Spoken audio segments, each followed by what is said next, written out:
Brought to you by Technopova Curve 5G. Discover new horizon.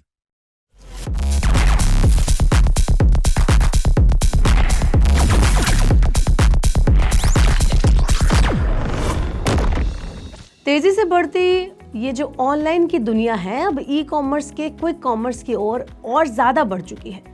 इस बदलाव को ध्यान में रखते हुए सरकार अब आम लोगों की शॉपिंग पर भी नजर रखने जा रही है। पहली बार देश के केवल 12 बड़े शहरों में ऑनलाइन शॉपिंग के रुझानों पर नजर रखी जाएगी। कौन खरीद रहा है, क्या कितना खरीद रहा है सामान, ये सब कुछ ट्रैक किया जाएगा। चलिए आपको बता दें कि सरकार आपके शॉपिंग बिहेवियर पर निगरानी क्यों रख रही है और महंगाई को लेकर सरकार का प्लान क्या है। Hello and welcome to money 9। मैं हूं मीनू शर्मा। तो मनी कंट्रोल की एक रिपोर्ट के मुताबिक 12 बड़े शहरों में सरकार लोगों के शॉपिंग के रुझानों पर नजर रखेगी। ये पहले उपभोक्ता मूल्य सूचकांक यानी सीपीआई रिटेल महंगाई दर में सुधार करने के लिए कदम उठाया जा रहा है। फिलहाल महंगाई के कैलकुलेशन के लिए सरकार साल 2011-12 के आंकड़ों को बेस बना रही है। नए सीपीआई आंकड़े वित्त वर्ष 2025-26 की पहली तिमाही में जारी किए जाएंगे। साथ ही जीडीपी के कैलकुलेशन के तरीके में भी बदलाव होगा। चलिए अब आपको बताते हैं कि किन किन शहरों पर रखी जाएगी नजर। तो रिपोर्ट के मुताबिक ऐसे शहरों को चुना जाएगा जहां आबादी कम से कम 25 लाख है। वहां के लोगों की ऑनलाइन खरीदारी की आदतों को ट्रैक किया जाएगा। अगले 2 महीने में सीपीआई में कई सामान को मिलने वाले वेटेज भी तय कर लिए जाएंगे। दरअसल हाल ही के सर्वे में पाया गया है कि शहरी सेक्टर्स में लगभग 10% ऑनलाइन खर्चा होता है, जबकि जो ग्रामीण क्षेत्र होते हैं वहां पर यह आंकड़ा 3 से 4% होता है।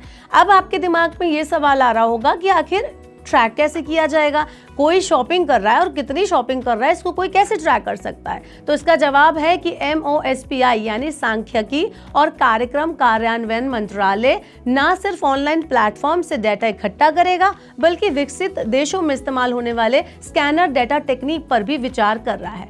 हर सिटी में अलग अलग ऑनलाइन प्लेटफॉर्म लोकप्रिय होते हैं और मंत्रालय ने इन्हीं आधार पर शहरों का चयन किया है।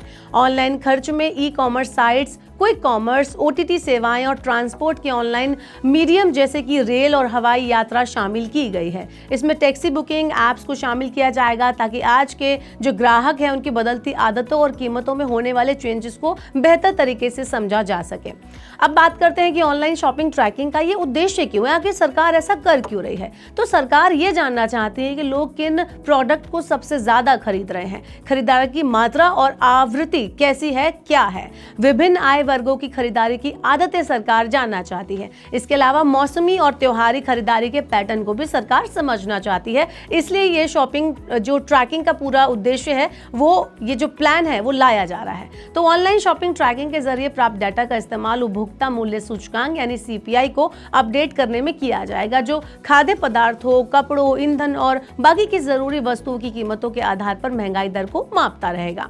आपको बता दें कि महंगाई दर की जो कैलकुलेशन है उसमें सुधार कैसे आएगा। तो महंगाई दर लोगों की जेब और सरकार की नीतियों पर सीधा असर डालते हैं। अभी सीपीआई की कैलकुलेशन के लिए पारंपरिक बाजारों और खुदरा दुकानों से डेटा लिया जाता है, लेकिन ऑनलाइन शॉपिंग के बढ़ते चलन के कारण ये डेटा अपूर्ण रहता है, यानी कि पूरा नहीं होता। इसलिए सरकार अब इस डेटा को कलेक्ट करने की योजना बना रही है। ऑनलाइन प्लेटफॉर्म पर डिस्काउंट, फ्लैश सेल्स और अलग अलग मूल्य निर्धारण के कारण वस्तुओं की कीमतें मोस्टली बाजारों में अलग अलग हो सकती हैं। इसलिए सरकार अब ये जानना चाहती है कि आप कितनी शॉपिंग करते हैं और कहां-कहां शॉपिंग करते हैं, किन-किन चीजों को आप खरीदते हैं। तो अगर आप भी बहुत ज्यादा शॉपिंग करते हैं तो आप अपने शॉपिंग पैटर्न को सुधार लीजिए, क्योंकि सरकार अब आप पर नजर रखने वाली है।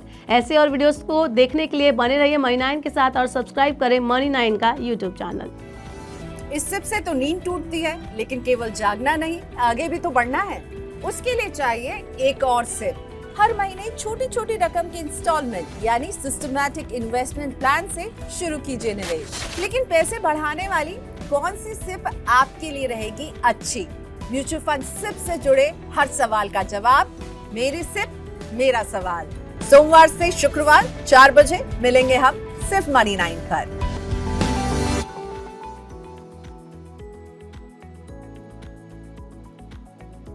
Brought to you by Technopova Curve 5G. Discover new horizon.